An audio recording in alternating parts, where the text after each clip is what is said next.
गणित यानी कि सब्जेक्ट मैथ्स का पार्ट 1 जिसका नाम है संख्या पद्धति। संख्या पद्धति का ये भाग 1 होगा जिसमें इस पार्ट का परिचय होगा। परिचय यानी कि जो पार्ट 1 है इसमें किस किस तरह के क्वेश्चन आएंगे हमारे सामने, उनको किस किस तरह से सोल्व करना है, किस पर कौन सा फॉर्मूला अप्लाई करना है, ये सारी चीजें। तो पार्ट 1 के कुल 8 भाग हो गए। भाग 1 में हम परिचय करेंगे यानी कि इसी भाग में। भाग 2 में हम एक्सरसाइज 1.1 के सभी क्वेश्चन, इसी तरह से भाग 3 में एक्सरसाइज 1.2 के सभी क्वेश्चन, भाग 4 में एक्सरसाइज 1.3 के सभी क्वेश्चन, इसी तरह से कुल 8 भाग बनाए जाएंगे। 8 भाग जरूर देखना है, उसमें मैं आपको कुछ इंपॉर्टेंट क्वेश्चन कराऊंगा और आपको कुछ घर के लिए काम भी दूंगा। जो क्वेश्चन भाग 8 में कराए जाएंगे वो काफी इंपॉर्टेंट होंगे, वो आपके एग्जाम में आने के पूरे चांसेस हैं। तो भाग 1 यानी परिचय को शुरू करते हैं। पाठ का नाम है संख्या पद्धति, जिसमें संख्याओं की बात की गई है। तो ये समझ लेते हैं संख्या किस किस प्रकार की होती हैं और कौन कौन सी होती हैं। संख्याओं में सबसे पहले आता है प्राकृतिक संख्याएं। इंग्लिश अल्फाबेट का कैपिटल एन से इन्हें प्रदर्शित किया जाता है। और प्राकृतिक संख्याएं क्या होती हैं? यह संख्याएं 1 से अनंत तक होती हैं। अगर हम गिनती गिनना शुरू कर दें, 1 से लिखना शुरू कर दें, 1 2 3 4 5, इस तरह से जहां तक भी गिनती होती है वहां तक सभी संख्याएं प्राकृतिक संख्याएं होंगी। अगर 1 से शुरू करें अनंत तक तो सभी संख्याएं प्राकृतिक संख्याएं होंगी। दूसरा है पूर्ण संख्याएं। पूर्ण संख्याओं को इंग्लिश अल्फाबेट के W से प्रदर्शित किया जाता है। ये क्या होती हैं? यह संख्याएं 0 से अनंत तक होती हैं। पूर्ण संख्याएं 0 से शुरू होती हैं। अगर हम इन्हें लिखेंगे तो ये कुछ इस तरह से होगी, 0 1 2 3 4, इसी तरह से ये भी अनंत तक होती है। आप यहां पर देखो, अगर प्राकृतिक संख्याओं में आगे हम 0 लगा दे तो ये क्या बन जाएंगी? पूर्ण संख्याएं बन जाएंगी। पूर्ण संख्याएं जो 0 से अनंत तक होती हैं। आगे है पूर्णांक। पूर्णांक को इंग्लिश अल्फाबेट के Z से प्रदर्शित किया जाता है। और पूर्णांक क्या होते हैं? सभी पूर्ण संख्याएं तथा ऋणात्मक संख्याएं 0 के साथ मिलकर पूर्णांक बनाती हैं। पूर्णांक में सभी पूर्ण संख्याएं आ जाती हैं, धनात्मक और ऋणात्मक दोनों संख्याएं आ जाती हैं, और 0 भी आ जाता है। अगर हम इनको लिखेंगे तो ये कुछ इस प्रकार से होगा, बीच में आएगा यहाँ पर 0, इस तरफ बढ़ेंगे तो यहाँ पर आएगा 1 2 3 4 और ऐसे ही अनंत तक। और बाईं ओर यानी कि लेफ्ट साइड में अगर हम आएंगे तो ये आएगा -1, उसके बाद -2, उसके बाद -3, इसी तरफ भी अनंत में, दोनों तरफ अनंत होगा। 0 के इस साइड भी अनंत तक और 0 के इस साइड भी अनंत तक होगा। ये ऋणात्मक होंगी और इस तरफ धनात्मक होंगी। पूर्णांक जो है वो 2 तरह के होते हैं। धनात्मक पूर्णांक जो कि जमा वाले होते हैं, 0 से राइट साइड में यानी कि दाईं तरफ होते हैं। और ऋणात्मक पूर्णांक जो कि 0 से बाईं तरफ यानी कि लेफ्ट साइड में होते हैं। घटा वालों को कहा जाता है ऋणात्मक, और जमा वाले जो पूर्णांक है उन्हें कहा जाता है धनात्मक पूर्णांक। संख्याओं के प्रकार में आगे है अभाज्य संख्याएं। अभाज्य संख्याएं क्या होती हैं? 1 से बड़ी वे प्राकृतिक संख्याएं जो 1 या स्वयं के अलावा किसी और से विभाजित न हो। ऐसी प्राकृतिक संख्याएं जो 1 से तो बड़ी हों और 1 और खुद से ही विभाजित हों, यानी कि 1 के पहाड़े में और खुद के पहाड़े में ही आए, ऐसी संख्याओं को कहा जाता है अभाज्य संख्या। उदाहरण दे देता हूं, जैसे 2 क्या होता है? 1 के पहाड़े में आता है, या फिर 2 सिर्फ 2 के खुद के पहाड़े में ही आता है। इसी तरह से हो जाएगा 3 भी क्या है? 1 के पहाड़े में आएगा या फिर खुद 3 के पहाड़े में आएगा। 3 के बाद जो हमारी अभाज्य संख्या आती है वो होती है 5, उसके बाद 7, उसके बाद 11। आप इन सभी संख्याओं को देखें, ये 1 के पहाड़े में आएंगी या फिर ये खुद के पहाड़े में आएंगी। 5 जो है वो या तो 1 के पहाड़े में आएगा या खुद के पहाड़े में आएगा। तो ऐसी संख्याएं जो 1 के या खुद के पहाड़े में ही आती हैं, उन संख्याओं को कहते हैं अभाज्य संख्याएं। संख्याओं के प्रकार में अगला है भाज्य संख्याएं। भाज्य संख्याएं क्या होती हैं? 1 से बड़ी वे प्राकृत संख्याएं जो 1 या स्वयं के अलावा किसी और से विभाजित हो जाएं। ऐसी प्राकृत संख्याएं जो 1 से तो बड़ी हों और 1 या फिर खुद के अलावा भी और किसी के पहाड़े में जो आती हों, ऐसी संख्याओं को कहते हैं भाज्य संख्याएं। या फिर हम ये भी कह सकते हैं, अगर प्राकृत संख्याओं में से अभाज्य संख्याओं को निकाल दिया जाए तो बचेंगी सारी भाज्य संख्याएं। उदाहरण दे देता हूं, जैसे हो गया 4 किस किस के पहाड़े में आता है? 1 के पहाड़े में आता है, 4 के पहाड़े में आता है और 2 के पहाड़े में भी तो आता है ना 4। तो इसके क्या हो गई? 2 से ज्यादा अगर गुणनखंड हो जाए ना तो उसे कहेंगे हम भाज्य संख्याएं। 2 के पहाड़े में भी आता है ये, तो ये हो गई भाज्य संख्याएं। इसी प्रकार से जैसे 16 हो गया, 9 हो गया, ये सारी क्या हो जाएंगी? भाज्य संख्याएं। क्योंकि ये एक और खुद के अलावा और पहाड़ों में भी आती हैं। जैसे 16 यहाँ पर एक के पहाड़े में भी आता है, 2 के में भी आता है, 4 के में भी आता है, 8 के में भी आता है और 16 के में भी आता है। तो एक और खुद के अलावा किसी भी पहाड़े में अगर आ जाए तो वे संख्याएं भाज्य संख्याएं कहलाएंगी। संख्याओं के प्रकार में आगे है परिमेय संख्याएं। परिमेय संख्याएं काफी इंपॉर्टेंट है इस पाठ में, तो अच्छी तरह से इन्हें समझे। परिमेय संख्याओं को कैपिटल क्यू, इंग्लिश अल्फाबेट के कैपिटल क्यू से इन्हें दर्शाया जाता है। परिमेय संख्याएं क्या होती हैं? इन संख्याओं को p बटा क्यू के रूप में लिखा जा सकता है। कोई भी ऐसी संख्या जिसे p बटा क्यू यानी कि अटे बटे में लिखा जा सके, ऐसी संख्याओं को कहेंगे परिमेय संख्या। उदाहरण दे देता हूं, जैसे उदाहरण हो गया हमारा 2/3। इसको हम किस तरह से लिख सकते हैं? p बटा क्यू यानी कि अटे बटे में हम इन्हें लिख सकते हैं, भिन्न के रूप में हम इन्हें लिख सकते हैं। ऐसी संख्या जिसे भिन्न के रूप में लिखा जा सके वो सभी परिमेय संख्या कहलाएंगी। इसी प्रकार से 1/2 हो गया परिमेय संख्या। बहुत सारी संख्याएं, जो भी भिन्न होगा उसे हम परिमेय संख्या कह सकते हैं। इसके बाद है अपरिमेय संख्याएं। अपरिमेय संख्याएं कौन सी होती हैं? वे संख्याएं जिन्हें p बटा क्यू के रूप में नहीं लिखा जा सकता। ऐसी संख्याएं जिन्हें भिन्न के रूप में या फिर p बटा क्यू के रूप में नहीं लिखा जा सकता है, उन्हें कहेंगे हम अपरिमेय संख्याएं। अपरिमेय संख्याओं का सबसे अच्छा उदाहरण है पाई। पाई को p बटा क्यू के रूप में नहीं लिखा जा सकता है। अब आप कहेंगे कि पाई का मान तो 22/7 होता है, ये तो p बटा क्यू के रूप में लिखा गया है। लेकिन आपको पता होना चाहिए कि पाई का एग्जैक्ट मान जो है वो 22/7 नहीं होता, ये लगभग मान होता है। ठीक है, तो ये पाई का मान एग्जैक्ट नहीं होता, हम सिर्फ मानते हैं इतना। पाई का मान जो है उसे हम p बटा क्यू के रूप में नहीं लिख सकते हैं। पाई एक अपरिमेय संख्या है। इसी प्रकार से √2 हो जाए, √3 हो जाए, ये संख्याएं भी क्या होंगी? अपरिमेय संख्याएं होंगी, क्योंकि इन्हें p बटा क्यू या फिर भिन्न के रूप में नहीं लिखा जा सकता है। संख्याओं के प्रकार में लास्ट है वास्तविक संख्याएं। वास्तविक संख्याओं को इंग्लिश अल्फाबेट R से दर्शाया जाता है और ये क्या होती हैं? सभी संख्याओं का संग्रह। वास्तविक संख्याएं सभी संख्याएं होती हैं, चाहे वो भाज्य संख्याएं हो, चाहे अभाज्य संख्याएं हो, चाहे परिमेय संख्या हो, चाहे अपरिमेय संख्या हो, चाहे प्राकृतिक संख्या हो, चाहे वो पूर्णांक हो, चाहे पूर्ण संख्याएं हो। सभी संख्याओं को अगर इकट्ठा कर दिया जाए या फिर सभी संख्याओं को हम कह सकते हैं वास्तविक संख्याएं। संख्याओं के प्रकार समझने के बाद आगे आता है पाठ में वास्तविक संख्याएं और उनके दशमलव प्रसार। जो भी हमारी वास्तविक संख्याएं होती हैं उनके दशमलव प्रसार किस प्रकार से होते हैं? जैसे हमें दिया गया है √2 या फिर हमें दिया गया है 1/2 या फिर हमें दिया गया है पाई। अगर हमें इनका दशमलव प्रसार निकालना हो, दशमलव प्रसार निकालने का मतलब क्या होगा? जैसे 1/2 है तो इसे हम रखेंगे अंदर, 1 को ऊपर वाली संख्या को रखते हैं हम हमेशा अंदर और नीचे वाली संख्या से किया जाता है भाग।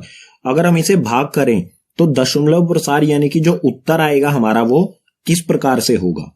तो दशमलव प्रसार 3 तरह का होता है। पहले की बात कर लेते हैं। सबसे पहले पहला होता है दशमलव प्रसार शांत। शांत में क्या होता है? इस स्थिति में शेष 0 हो जाता है। शांत जब होगा जब शेष हमारा कहीं पर भी 0 हो जाए, शेषफल जो बचेगा भाग करने पर वो क्या हो जाए? 0 यानी कि 0 हो जाए।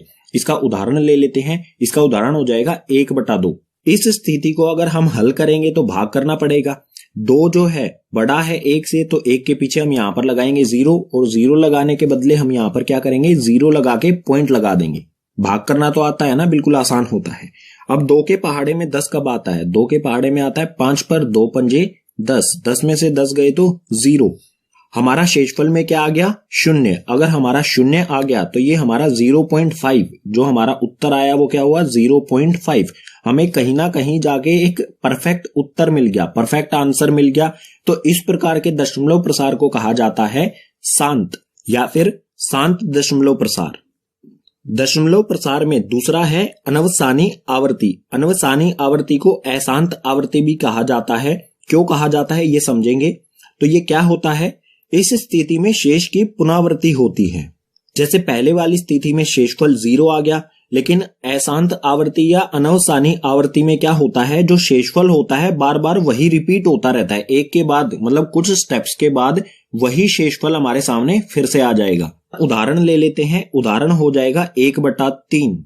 इस स्थिति को अगर हम हल करेंगे तो 1 को रखेंगे हम अंदर और भाग करेंगे 3 से। 1 छोटा है 3 से, तो 1 के पीछे यहां पर लगाएंगे हम 0 यानी कि 0 और यहां पर लगा देंगे, क्योंकि हमने यहाँ पर 0 लगाई है तो यहाँ पर भी हमें 0 लगानी होगी। अब 3 के पहाड़े में 10 नहीं आता है, 10 से कम आता है 9 3 पर, तो 3 तिया यहाँ पर हो जाएगा, 3 को 3 से गुना करेंगे हो जाएगा यहाँ पर 9। फिर से हमारा क्या बच गया 1। यहाँ पर भी क्या था, यहाँ पर भी 1 था, फिर से 1 आ गया। अगर हम इसको आगे फिर से हल करेंगे तो हमें आगे शेषफल में भी फिर से क्या मिलेगा, 1 ही मिलेगा। जैसे फिर से करते हैं, हम पॉइंट लगा चुके हैं तो 1 0 अपने आप से लगा सकते हैं। फिर से 3 के पहाड़े में 10 नहीं आता है, 3 के पहाड़े में 3 पर 9 ही आता है। फिर से हमें क्या मिल गया, शेषफल में 1 मिल गया। इसको आगे जैसे जैसे हम हल करते जाएंगे हमेशा शेषफल में हमें क्या मिलता जाएगा, 1 1 मिलता जाएगा। तो हमारा इसका उत्तर जो आया है वो क्या है, 0.3333। ये ऐसे ही चलता रहेगा आगे, कभी भी इसका हल हमें नहीं मिलेगा, ये हमेशा 0.333333 अनंत तक मिलता रहेगा। तो इसको लिखा कैसे जाएगा, इसको लिखा जाएगा कुछ इस प्रकार से 0.3। जो भी रिपीट क्या हो रहा है, बार बार पुनरावृत्ति किसकी हो रही है, 3 की हो रही है, तो उसके ऊपर लगा देते हैं बार। इसके ऊपर मैंने ये लाइन सी जो लगाई है इसे कहा जाता है बार। और ये क्या होता है, ये दर्शाता है कि 3 जो है उसकी पुनरावृत्ति हो रही है। ऐसी स्थिति जिसमें शेषफल बार बार वही आता रहे, एक ही बार बार रिपीट होता रहे, तो ऐसी स्थिति का जो दशमलव प्रसार होगा वो अशांत आवृत्ति होगा या फिर अनवसानी आवृत्ति, जैसा आप यहाँ पर देख सकते हैं। दशमलव प्रसार का तीसरा प्रकार है अनवसानी अनावृत्ति। इसको अशांत अनावृत्ति भी कहा जाता है। ये क्या होता है, इस स्थिति में शेष की पुनरावृत्ति नहीं होती, ना तो शेष जो है वो बार बार वही रिपीट होके आएगा और ना ही कभी शून्य आएगा। ऐसी स्थिति में जो हमारा दशमलव प्रसार आएगा उस दशमलव प्रसार को कहा जाएगा अशांत अनावृत्ति या फिर अनवसानी अनावृत्ति। इसका उदाहरण ले लेते हैं, उदाहरण हो जाएगा √2 या फिर पाई। √2 को अगर हम बाहर निकालेंगे रूट से तो ये कुछ इस प्रकार से आएगा 0.4142। कुछ भी इसमें जो है रिपीट नहीं होगा, हमेशा कुछ ना कुछ नया मिलेगा। जो शेषफल है वो कभी भी एक जैसा नहीं आएगा। ये इस प्रकार से चलता जाएगा, इसमें कभी भी ऐसी स्थिति नहीं आएगी जैसी इसमें आई है कि 3 जो है वो बार बार रिपीट होगा, जिसके ऊपर हम बार लगा सकते हैं। तो इस प्रकार के दशमलव प्रसार को कहेंगे हम अशांत अनावृत्ति। दशमलव प्रसार के बाद समझ लेते हैं घातांक नियम। घात क्या होती है, जैसे ये 2 है, 2 के ऊपर यहां पर हमने 3 लिखा है, ये जो 3 है ये इसकी पावर होती है। इस 3 को ही कहा जाता है घात, जो भी लगी होती है। यहाँ पर 3 जरूरी नहीं है, 4 5 कुछ भी हो सकता था। तो इस घात का अर्थ होता है 2 आपस में ही 3 बार गुना है। जितनी भी यहाँ पर घात यानी कि पावर, इसे पावर भी कहते हैं, तो जितनी भी यहाँ पर पावर या घात होगी इसका मतलब हो जाएगा 2 गुना में 2 गुना में 2। 2 आपस में ही 3 बार गुना होगा। ये 8वीं क्लास में भी पढ़ा होगा आपने। तो इस तरह की जो घात लगी होती है उसके कुछ नियम होते हैं। इसमें सबसे पहला नियम है a की पावर m बिंदु a की पावर n। कुछ इस तरह की हमें स्थिति दी गई हो, बिंदु का अर्थ होता है गुना। उदाहरण ले लेते हैं इसका, जैसे यहां पर हो गया 2 की पावर 2 बिंदु 2 की पावर 3। ये किस प्रकार से हो गया, यहां पर a दोनों चीजें a हैं, तो यहां पर भी हमने 2 2 ले लिया। यहां पर m है, यहां पर n है, m का मान हो गया 2 और n का मान हो गया 3। तो इस प्रकार की स्थिति में क्या होता है, जब a की पावर m गुना में a की पावर n हो, अगर गुना में होगा a आपस में, तो पावर जो होती है, घात जो होती है वो जुड़ जाती हैं। तो यहां पर क्या होगा, 2 की पावर क्या हो जाएगी, 2 की पावर 2 जमा में 3। यहां पर ये दोनों जो पावर हैं या फिर घात हैं ये आपस में जुड़ जाएंगी और हमारा उत्तर आ जाएगा 2 की पावर 5। और 2 की पावर 5 का अर्थ क्या होता है, इसका अर्थ होता है 2 गुना में 2 गुना में 2 गुना में 2 गुना में 2। आपस में ही 2 5 बार गुना हो जाएगा और इसका जो उत्तर आएगा वो हो जाएगा हमारा 2 दूनी 4, 4 दूनी 8, 8 दूनी 16, 16 दूनी 32। उत्तर आ जाएगा हमारा 32। कभी भी इस प्रकार की स्थिति हो जहां पर गुना हो रहे हो तो वहां पर क्या होगा, पावर यानी कि घात आपस में जुड़ जाएगी। अब है दूसरा नियम। दूसरे नियम में हमें यहां पर दिया है ब्रैकेट के अंदर a की घात m यानी कि a की पावर n और उसके बाद ब्रैकेट की पावर दे रखी है n। तो इस स्थिति में क्या होगा, m और n आपस में गुना हो जाएंगे। यहां पर mn दिख रहा है तो ये a की पावर mn यानी कि mn आपस में गुना हो गए। तो इसका भी एक उदाहरण ले लेते हैं। यहां पर है 2 की पावर 3 ब्रैकेट और ब्रैकेट की पावर है 2 की पावर 2। तो ये हो गया आपस में। इसका उत्तर क्या आएगा, यहाँ पर जो भी ब्रैकेट के बाहर और अंदर वाली घात है यानी पावर है ये आपस में हो जाएंगी गुना। तो ये हो जाएगा 2 की पावर 3 को 2 से गुना करेंगे, 3 दूनी 6, तो 2 की पावर हो जाएगी 6 और 2 की पावर 6 का मतलब क्या होगा 2 गुना में 2 गुना में 2 गुना में 2 गुना में 2 गुना में 2, 6 बार आपस में 2 गुना हो जाएगा और इसका उत्तर आएगा 2 को 6 बार आपस में ही गुना करेंगे तो आ जाएगा 64। तीसरी स्थिति में a की पावर m बटे में a की पावर n है, यानी कि ये क्या है भाग में है। अगर भाग में होते हैं तो जो घात है वो घटती है, एक घात में से दूसरी घात घट जाएगी। उदाहरण ले लेते हैं, जैसे हमें दिया है 2 की पावर यहां पर 4 बटे में 2 की पावर यहां पर 2, तो ये क्या हो जाएगा 2 की घात 2 यहां पर आ जाएगा कॉमन, और जो घात है ऊपर वाली घात यानी कि m में से नीचे वाली घात माइनस हो जाएगी, घट जाएगी। तो यहां पर ऊपर वाली घात है 4, नीचे वाली है 2, तो यहां पर 4 में से 2 को घटा देंगे तो उत्तर आएगा हमारा 2 की घात 2। 4 में से 2 घटाने पर ये घात आ जाएगी 2। 2 की घात 2 होती है 2 गुना में 2, यानी कि उत्तर आ गया हमारा 4। घातांक का चौथा नियम हमें यहां पर दिया गया है। यहां पर आप ध्यान से देखें, a की पावर m यानी कि a की घात m और b की घात m, यहां पर घात बिल्कुल बराबर है, दोनों जगह m है, लेकिन यहां पर a और b जो हमारी संख्याएं हैं ये अलग अलग हैं। तो इस स्थिति में क्या होगा, संख्याएं दोनों आपस में गुना हो जाएंगी और जो घात होगी वो कॉमन बाहर आ जाएगी। इसका भी एक उदाहरण ले लेते हैं, जैसे यहां पर है 2 की पावर 2 और गुना में 3 की पावर 2। यहां पर आप देख सकते हैं दोनों घात जो हैं वो 2 2 यानी कि बराबर हैं, लेकिन संख्याएं 2 और 3 संख्याएं अलग अलग हैं। तो इस स्थिति में 2 और 3 यानी कि संख्याएं जो है वो आपस में गुना हो जाएंगी। तो 2 को 3 से गुना करेंगे, ये हो जाएगा 6, और घात जो होगी वो वैसी की वैसी रहेगी, उसमें कोई बदलाव नहीं आएगा। 2 2 घात है यहां पर, तो ये 2 ही रहेगी। 6 की घात 2 का मतलब होगा 6 गुना में 6, और इसका उत्तर आ जाएगा 6 को 6 से गुना करेंगे तो 36।